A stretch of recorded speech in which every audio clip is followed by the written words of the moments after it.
con cierta desconfianza. Prueba de ello el vaivén de los bonos y el movimiento de los tipos de cambio. Bueno, la pregunta es, ¿cuándo se consolida la recuperación desde el punto de vista económico y cuándo comienza a producir un país que básicamente se lo ve parado, ¿no? Tiene un frenazo notable? Para eso lo convocamos al señor Matías Culfas, que fue ministro de Desarrollo Productivo en el gobierno de Alberto Fernández.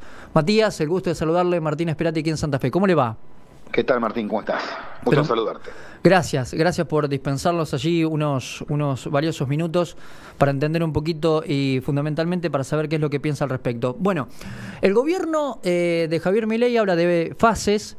La primera fase tenía que ver con un freno a la emisión monetaria, el recorte de partidas a las provincias, la paralización de la obra pública y devaluó para cortar la brecha en su momento. La segunda fase, según el gobierno, es acomodar el tema de los puts, pasar los pasivos remunerados del central al tesoro y terminar con la emisión monetaria para contener el tipo de cambio a través de esta fuerte jugada que se conoció el sábado pasado y que estamos viendo cómo aparecen estos vaivenes. Y decíamos, de hecho lo hablábamos días atrás con el señor Gustavo Marangoni, acá aparece la manta corta. Por un lado, puede bajar la brecha del tipo de cambio y eventualmente la inflación, pero por otro el central se queda sin reservas, dado que en este caso, y le genera una pregunta a los acreedores, ¿no? ¿Cómo me vas a pagar? Por eso se explica esta suba del riesgo país. En ese sentido, Matías, ¿qué me podés analizar de todo esto? Si el programa es consistente, si esta segunda fase se está armando sobre la marcha, si tiene que devaluar. Bueno, hay varias preguntas como para que puedas explayarte al respecto. Mirá, son varias cuestiones. Lo primero que me parece que vale la pena rescatar de todo esto es que los dos temas centrales que están en juego están mostrando una gran inconsistencia y una contradicción enorme entre el discurso del gobierno por un lado y la realidad por otra. Es decir, por un lado el gobierno ha dicho que este es un proceso de estabilización por etapas, que digamos tenía como objetivo acomodar los precios relativos, es decir, había algunos precios que estaban rezagados por decisiones políticas. Por ejemplo, la nafta estaba muy atrasada respecto a los precios de la economía.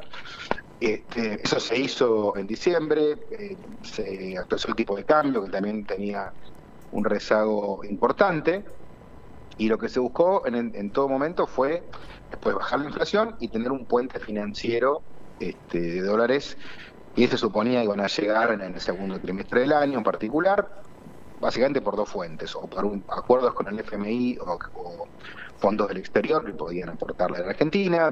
Recordemos que durante la campaña Milei se la pasó diciendo que tenía ya varios fondos del exterior interesados en prestarle a la Argentina, y además el ministro de Economía es Caputo, que no es un experto ni en finanzas públicas ni en macroeconomía, sino que su expertise tiene que ver justamente con eso, con conseguir dólares del exterior, dólares financieros. Y a esto adicionémosle una buena cosecha que existió. El problema es que no se liquidaron. Entonces, no entraron los dólares financieros, no entró ningún fondo del exterior, no entró plata del FMI, y el campo liquidó lo mínimo indispensable, lo que necesitaba para, obviamente, pagar los insumos, alguna cosa más y nada más. Entonces, lo que nos encontramos ahora es una política macro que es inconsistente, que además se engolosinó con una baja rápida de la inflación. Es decir, recordemos que en abril el presidente estaba diciendo que ya estaba el tema resuelto, que estaba habiendo incluso deflación. ¿Se acuerdan de ese episodio medio absurdo del Jumbo Bot? Y donde decía que había deflación de precios, que estaba con todo controlado. Y lo que nos encontramos hoy es un banco central con muy pocas reservas, que lo que había juntado en los primeros meses lo está perdiendo, que encima ahora va a perder más todavía, porque va a gastar muchos de esos dólares en esta intervención para reducir la brecha, disfrazada de emisión cero, que en realidad es eso, es una forma elegante de disfrazar o de disimular una intervención en el mercado paralelo de dólares. Con lo cual, insisto, ¿no? Lo que creo que nuestra proyección indica es que va a estar llegando a fin de año con un nivel de reservas netas negativas, no muy diferentes a las que tenía cuando empezó el gobierno. Conclusión, lo que conocemos toda la historia argentina, la reciente, la no tan reciente, es que cuando el Banco Central no tiene dólares y cuando el sector privado sigue pidiendo dólares, la devaluación es imposible de soslayar, de evitar. Y eso que hace que se vuelva a representar la inflación. Con lo cual, insisto, ¿no? Y este es el primer punto de inconsistencia, y el segundo es el que el gobierno intenta disimular, que es la brutal recesión. Estamos viviendo una recesión. Veíamos otro día el FMI recalculando la caída del producto en 3,5% para este año. Personalmente creo que la están subestimando, va a ser mucho más fuerte, va a estar por arriba de los 5 puntos la caída del PBI de este año. Y sobre esa base también decir que lo que hubo es una caída muy fuerte del nivel de actividad, que efectivamente en marzo tocó fondo, pero no salimos para arriba como pedo de buzo, perdón por el exabrupto. Sí, lo dijo él, sí. Sino que lo estamos haciendo, que es una economía que se cayó al fondo del mar y está navegando en el fondo del mar. Entonces alguna actividad por ahí mejora, alguno que cayó en abril mejoró un poquito en mayo respecto a abril, pero volvió a caer en junio. Algunas actividades siguen en caída, caso de metalmecánica, vimos los datos de la DINRA y corroboramos que toda la metalmecánica sigue retrocediendo mes a mes. Así que bueno, lo que digo es, ¿por qué te insisto con esto? Porque hay mucha gente que con mucha lógica dice, bueno, no está bien, pero había que hacer un plan de ajuste, esto iba a tener daños, entonces bueno, aguantémonos, nos ajustamos al cinturón, sufrimos las consecuencias, pero es para algo bueno. Dentro de unos meses vamos a estar mejor.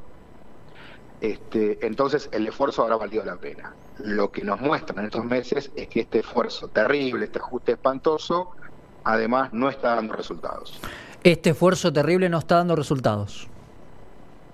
Está a la vista. Es decir, estamos claramente peor que hace unos meses, con un problema económico que además es inconsistente, que no es que mira, la verdad que bajó la inflación y vamos a estar arrancando 2025 con una inflación mensual de 1% y ya controlado. Lamentablemente no es así. Ok, allí el gobierno se siente cómodo con retocar a través de una planillita, de una tablita, el 2% mensual en el dólar, pero le va a dar 140 de inflación. Digo, ahí no coincide esos números, y eso es parte de la inconsistencia que vos remarcás, Matías. ¿Es así? Absolutamente. El gobierno hizo una devaluación de arriba del 100% en abril. Y después dijo, y ahora ajusta el dólar 2% por mes. La realidad es que ya con la inflación acumulada ya le queda muy poco para recuperar los niveles de devaluación de diciembre del año pasado. Okay. Y ahora la inflación, que bajó mucho efectivamente, está al doble, digamos, está a la mitad, la mitad que la tasa de inflación mensual. Es decir, estamos hablando de una devaluación del 2% mensual con una inflación del 4 y pico, y que no difícilmente baje de esos niveles. Más bien uno espera que puedan subir justamente por todo este movimiento que hay con los dólares. Bueno, claramente el gobierno lo que quiere es acortar la brecha, le está dando 60 puntos aproximadamente, porcentaje más, porcentaje menos, y entonces por eso hace esta intervención que es difícil de explicar, ¿no? En esto de recibo los dólares, me doy vuelta, etcétera, etcétera. Matías, te pregunto sobre eso. ¿Crees que el programa es de corto plazo? ¿Qué es esto que está proponiendo el señor Caputo, el prócer en economía dicho por el presidente?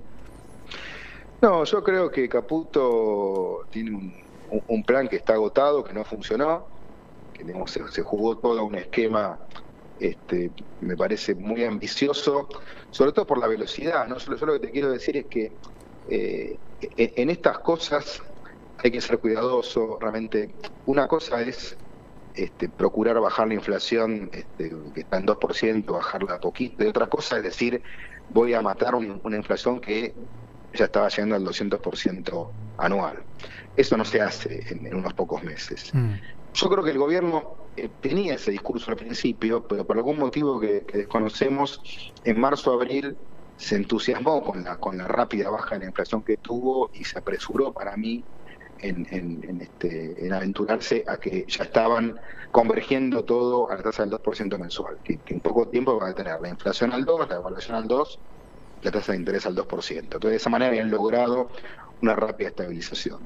La historia de otros países y de la propia Argentina muestra que esto no es así. Cuando Menem asumió en el 89, le costó 2 años hasta lograr estabilizar.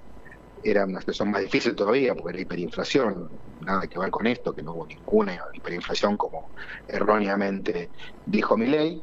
Lo que creo es que, como suele ocurrir, este plan ha fracasado y creo que cuanto más tarde el gobierno en reconocerlo y hacerle cambios a este plan, más van a ser los costos. Y bueno, creo que ese es el gran problema de este momento. El ministro de Economía no quiere aceptar que esto no ha funcionado, que tiene que hacer cambios, que de mínima lo que debería hacer es subir la tasa de evaluación, salir del 2 e ir a una tasa más parecida a la inflación actual, de mínima, ¿no?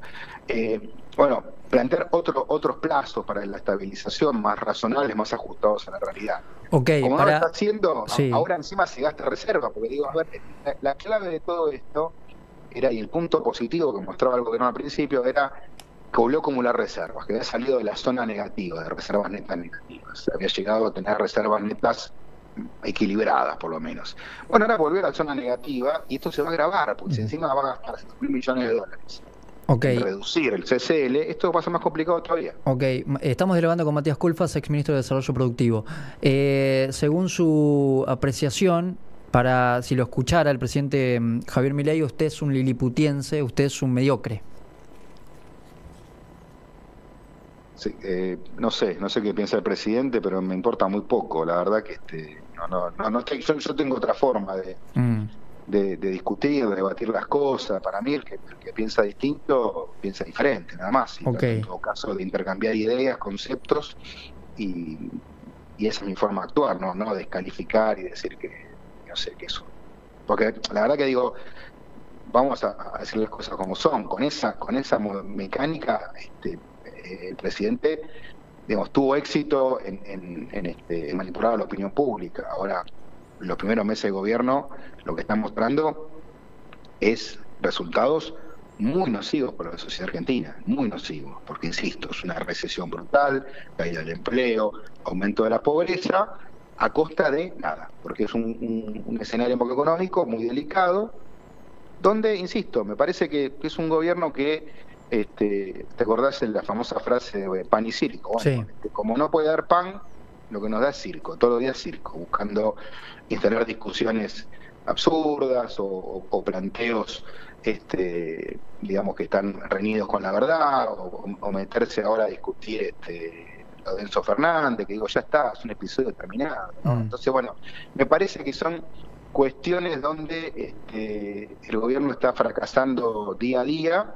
y vuelvo a decir, no lo digo yo, lo dicen los datos de la realidad. Es decir, este es un gobierno que a 7 o 8 meses lo que tiene es recesión, aumento del desempleo, aumento de la pobreza y una macro que, lejos de estar estabilizada, tiene muchísimos más signos de interrogación que certezas. Ok, ¿y el plexo normativo votado en el nombre de la ley bases puede ayudar a reacomodar esto?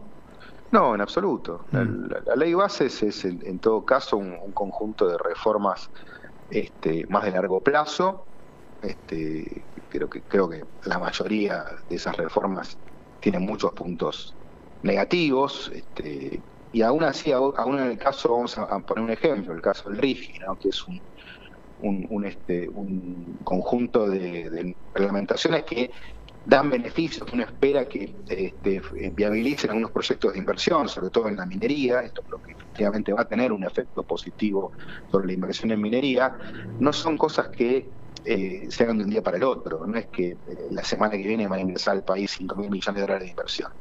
Se van a empezar a poner en marcha los proyectos y lentamente van a empezar a ingresar dólares de inversión, que bienvenido sea. Yo en ese sentido eso lo celebro, más allá de que creo que como quedó redactado el RIGI tiene un montón de problemas para Argentina, pero digo, ninguno de esos es una solución mágica a los graves desequilibrios que tiene Argentina y que este gobierno ha complicado aún más.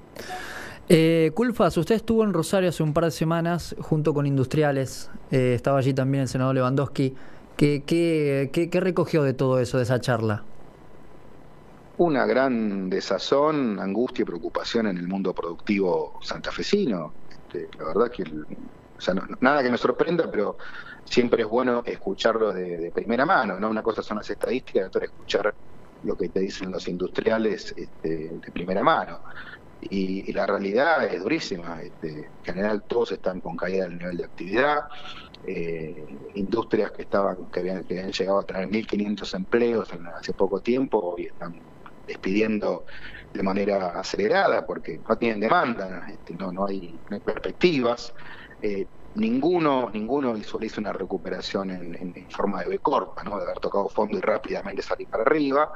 Todos más bien lo que ven es un año muy malo y no visoran que el año que viene la cosa mejore, al contrario. Más aún, las industrias que están más expuestas a la competencia internacional, lo que ven es que el día que la economía se empieza a recuperar, que ninguno sabe cuándo, ninguno lo ve para 2024, tal vez el año que viene, cuando empiece la recuperación, ahí además van a tener la competencia de las importaciones, con lo cual es probable que primero vendan el stock que tienen acumulado, de fábricas que tienen un montón de producción en los depósitos que no pueden vender. Primero vendrán eso, y una vez que vendan eso, después van a tener que competir con muchos productos importados, con lo cual es probable que parte de esa recuperación no llegue o sea mucho más lenta de lo que el gobierno piensa.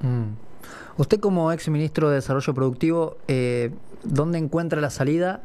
Y al mismo tiempo preguntarle qué pasó en esos tiempos donde el gobierno del entonces presidente Alberto Fernández no pudo sostener la productividad. De hecho, si está Milei hoy en el gobierno es porque hubo desatinos allí. Sí, a ver, la salida la encuentro en un modelo totalmente distinto a este, que tiene que ser un modelo productivo, un modelo que por supuesto le ponga a la estabilidad macro un valor importantísimo, que sé que es un tema, obviamente ha estado ausente o no se ha dado en la tecla por diferentes motivos que ahora si querés los analizamos en los últimos gobiernos. Pero sobre todas las cosas, digo, basta de espejitos de colores, basta de pensar que nos salvamos poniendo un especialista en finanzas, un mesa dinerista en el Ministerio de Economía, y que esa suerte de cositorto de las finanzas nos va a permitir que Argentina recupere ingresos de capitales cada vez más de corto plazo, cada vez más financieros y para hacer una ganancia espuria. Perdóneme, ¿a quién le llama cositorto de las finanzas? Al ministro de Economía. Al señor Caputo. Para usted, sí. Caputo es el cositorto de las finanzas. Es el cositoto, para decirlo de alguna manera asimilable. Sí, no tengas ninguna duda. Vos fijate que empezó con una crisis tremenda y su primer objetivo fue establecer un incentivo financiero para que entren dólares de corto plazo, que es el carry trade. Lo que dijo es, miren, lo que va en Argentina es una devaluación del 2% por mes. ¿Qué significa esto? Que mucha gente dice, no, pero fíjate que bajó la tasa de interés. Sí, la bajó, pero estaba por encima de la tasa de evaluación. Entonces, lo que hacen los inversores de corto plazo es mirar cuántos dólares se llevan. Entonces, aunque la tasa de interés en pesos esté por debajo de la inflación y ya es negativa, pero si es mayor que la tasa de evaluación, está arriba del 2%, como lo estuvo hasta mayo, bueno, todas esas inversiones en pesos lo que te hacían era que puedas comprar más dólares que al principio de la colocación. Esto es lo que ocurrió justamente cuando ya la tasa de interés llegó a cerca de 2%, está un poquito arriba del 2% nada más. Lo que hicieron muchos de los inversores fue decir, listo, perito para la vieja, pájaro del comió voló, y empezaron a comprar dólares de vuelta, y ahí vino la suba de la brecha.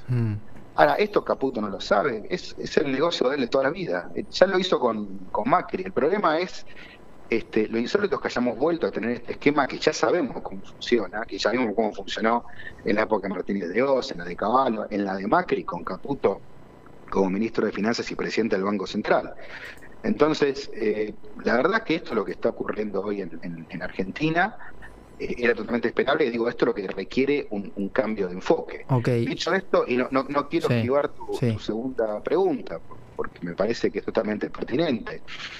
Yo creo ahí, lo he dicho públicamente, que el peronismo y otras fuerzas políticas se deben una revisión muy profunda de lo que significa mucha parte de las políticas macroeconómicas, ¿no? Porque evidentemente mucha gente se cansó de la inestabilidad macroeconómica, de la inflación que fue creciendo, y esto obviamente pagó un costo y apareció una persona sin mucho fundamento, solamente con una motosierra a la mano, diciendo yo aterro la inflación con una motosierra, con un ajuste fiscal, que ya vemos que el problema es mucho más importante que eso, ¿no? Porque ha hecho un ajuste fiscal enorme, efectivamente, ha sido tremendo el ajuste fiscal y el problema no está resuelto, ¿no? Con esto estoy diciendo que el ajuste fiscal es un tema, no estoy diciendo que no sea importante, pero claramente el problema es mucho más profundo que ese. Creo que este es un sistema productivo destruido, como lo está destruyendo Milei, obviamente afecta la sostenibilidad fiscal y macroeconómica de un país. Entonces lo que te quiero decir es que creo que en el gobierno de Alberto Fernández esta combinación de desajustes dentro del propio peronismo respecto al diagnóstico económico y a las diferentes medidas, donde había contradicciones, ¿no? Ejemplo, por un lado el ministro de Economía Guzmán quería bajar los subsidios a energía para justamente controlar un poquito más el gasto público, y tenía en el mismo gobierno funcionarios más cercanos a Cristina que se oponían activamente y que boicoteaban ese había como un doble comando allí, ¿no? Claro, por decir, este ejemplo, que es uno bien puntual, habla también de un problema de diagnóstico. Pero esto es lo que hay que modificar de raíz para poder tener una alternativa creíble, sostenible hacia el futuro. Digo, a mí no me interesa seguir discutiendo la interna, me interesa discutir para adelante, ¿no? Ok, ahora, perdóneme, Culfas, Sí. estamos dialogando con Matías Culfas. ¿Qué fue Alberto Fernández allí? ¿Cómo me lo puede? Porque digo, el último año parecía el presidente de facto el señor Massa, y no lo veíamos con una agenda donde se imponía el presidente, allí Alberto Fernández. ¿Qué fue? Bueno, fue un gobierno que tuvo estas dificultades, ¿no? Por un lado, también para ser justo, pues a mí me parece que muchas veces se le plantea a ese gobierno que la pandemia, la guerra de Ucrania, el problema de la sequía fueron excusas. No fueron excusas, fueron shocks gravísimos, ¿no? Que afectaron muchísimo y con los que hubo que lidiar, y que no los tiene este gobierno actual. Este gobierno no tiene ninguno, al contrario, tiene muchos aspectos en los cuales se beneficia, por ejemplo, de algunas obras como el gasoducto y el plan gas, que le permiten hoy, por ejemplo, tener un gas y un sistema eléctrico más barato que el que tuvo el gobierno de Alberto Fernández y los anteriores, por decir un ejemplo. Y en segundo lugar, obviamente, una interna, esto que mencionaba recién, un problema de criterios de política económica mal saldado, porque es evidente que estas discusiones el peronismo no las terminó de resolver internamente, y yo creo que hasta no las resuelvan no va a poder tener una alternativa viable frente al electorado. Por eso me parece que este es uno de los elementos centrales de este momento histórico. Ok, y justamente, ¿dónde está la respuesta? ¿En la Cámpora, en Cristina, en Moreno? ¿Dónde se encuentra la vuelta de tuerca en todo eso, Culfas? Bueno, yo tengo una visión distinta a todos los que acabas de mencionar. Yo he planteado públicamente la idea de un peronismo productivista, desarrollista, que tenga un foco mucho más puesto en los temas productivos del trabajo, que salga de cierta desconfianza que tiene permanentemente con el mundo productivo, casi diría anticapitalista de ratos en alguna de estas visiones, que tenga un plan productivo como eje, que tenga más política productiva y menos política social. Y con esto no digo que haya que eliminar la política social, pero Argentina no sale adelante con planes sociales. La verdad es que vos mirás hoy, o mirás por lo menos los datos de los últimos años, y Argentina tiene un gasto social que es prácticamente el doble del que había a principios de siglo, con niveles de pobreza parecidos. Entonces digo, me parece que el problema ahí es que el gasto social no resuelve la cuestión. Lo que resuelve es tener una política productiva consistente y obviamente una macro estable. Bueno, podés tener un plan productivo sostenible con una macroeconomía que muestra grandes desequilibrios, alta inflación. Entonces, estas son las cuestiones donde, cuando uno mira algunos diagnósticos que hay dentro del peronismo y uno escucha gente diciendo el déficit fiscal no es importante. Fíjate, por ejemplo, Brasil, que tiene un déficit fiscal de hace años y no tiene alta inflación. Sí, es cierto, pero Brasil tiene déficit fiscal con baja inflación porque tiene financiamiento interno, porque tiene elevadas reservas. Si vos no tenés reservas en el Banco Central y no tenés financiamiento sostenible, bueno, evidentemente no podés tener déficit fiscal. Es lo que se llama deuda buena y deuda mala en una economía doméstica, ¿no? Sí, yo no sé si llamarlo bueno o malo, porque la verdad es que yo más bien hablaría de sostenible. Me parece que vos podés tener la discusión de esta sobre la deuda, ¿no? Vos podés tener deuda sostenible si la tasa de interés es relativamente baja, o sea que podés refinanciarla de manera permanente, si podés, si aplicás esos recursos de manera productiva. Ahora, ¿qué sentido tiene gastar recursos públicos para financiarle la tarifa de electricidad o gas o el gas subsidiado en Ordeno? No tiene ningún sentido a barrios de altos recursos. Entonces, ahí donde digo que me parece que se han tenido fallas importantes y tienen que ser revisadas, sobre todo porque además creo que todas las respuestas que está dando Milei van a fracasar. La política energética de Milei también va rumbo a un nuevo fracaso, porque en gran medida la baja de subsidios que ha hecho está sustentada, por un lado, en no haberle pagado a los generadores, con lo cual va a generar a futuro un problema importante en el sistema eléctrico, y por otro lado, en que va quitando subsidios que van a hacer que muchos hogares pobres no puedan pagar esa tarifa. Pues creo que nuevamente, digamos, en otro extremo de la visión económica, va también a chocar contra la realidad. Y el gran problema de Milei, como le suele ocurrir a muchos liberales, es que, no a todos, pero sí a muchos, es que cuando sus planteos fracasan, ellos piensan que lo que está mal es la realidad, no la teoría que ellos siempre. Claro, claro. ¿Qué piensa Culfas de la SAD, esto que se comunicó en el boletín oficial? Mira, yo no soy un experto en el tema, lo que te puedo decir es que quienes pretenden extrapolar modelos que en principio parecerían que funcionan en Europa, ¿no? En lugares donde hay otro nivel de desarrollo económico, otro nivel de ingresos de la población. Pensar que eso puede funcionar en Argentina me parece una mirada absolutamente ingenua, en el mejor de los casos. Yo más bien creo que es interesada, creo que interesa que están jugando en esto, sobre todo en un sistema que, vamos a decir las cosas como son, si hay algo donde Argentina tiene éxito para marcar es en lo deportivo. Argentina, siendo un país en desarrollo, subdesarrollado, con un nivel de ingresos que está entre la mitad o la tercera parte de los países más avanzados, es un país recontra exitoso en un montón de deportes, entre ellos el fútbol, que es el que más nos conmueve. Al mismo tiempo, los clubes, tal como los conocemos, cumplen una función social.